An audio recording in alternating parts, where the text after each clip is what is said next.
Couple of solutions that I've come up with. One, I need to reiterate. Now, the military tribunals that we've spoken about on this show a few times is one of the solutions. That has come up again for some of the top names that will eventually be arrested.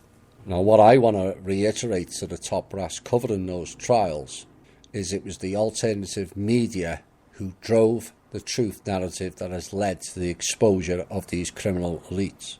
And I'm requesting again some members of the alternative community to be in attendance of those military tribunals.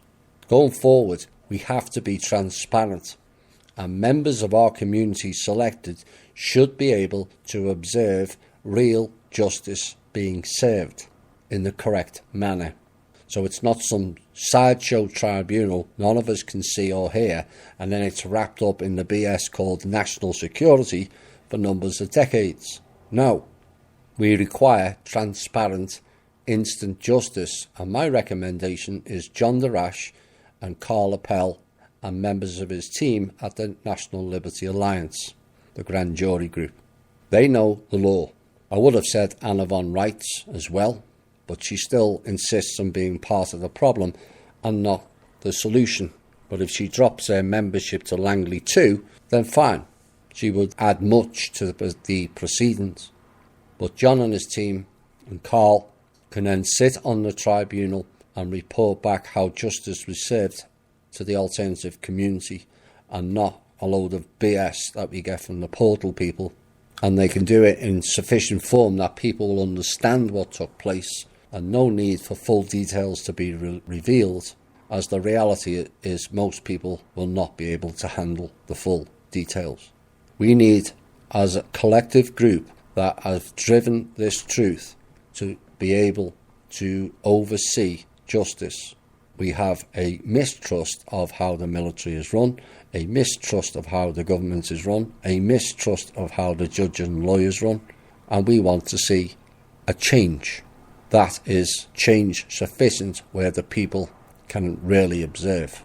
Now, my second request is, should Anne Android, or Hillary as she's more commonly known, be convicted in a military tribunal, one of the conditions to her remaining alive for the rest of this lifetime is she should be made an example of. And I am asking the top brass people to consider, should Hillary be convicted, she should be made to read out on all national TV stations the crimes she is being found guilty of. This has multiple implications. One, the general public gets it from the horse's mouth. No more hearsay, no more alleged conspiracy or fake news. Right out of her mouth, or he or whoever else gets charged. Two, it will start the healing process of the soul if she has one. That is no guarantee. As we all know, there's many in here who are soulless entities. But if she does, she can work off some of her karma before the next lifetime. Some people will say, why should we care about healing her? And it's a valid point. But carrying over that type of karma would go into multiple lifetimes, not one, and could lead to a continuous cycle of negativity in that soul. What if they all beat up again in the next lifetime? One could argue that karma should be erased after this lifetime. Given the interference that's been done here, maybe that's something that should be considered. We all have a fresh start. It's something that many should ponder on this piece, as I know many want an eye for an eye, but keep doing that and we all go blind. I think making Hillary confess her crimes on national TV would alter everything, and I'm hoping you consider it.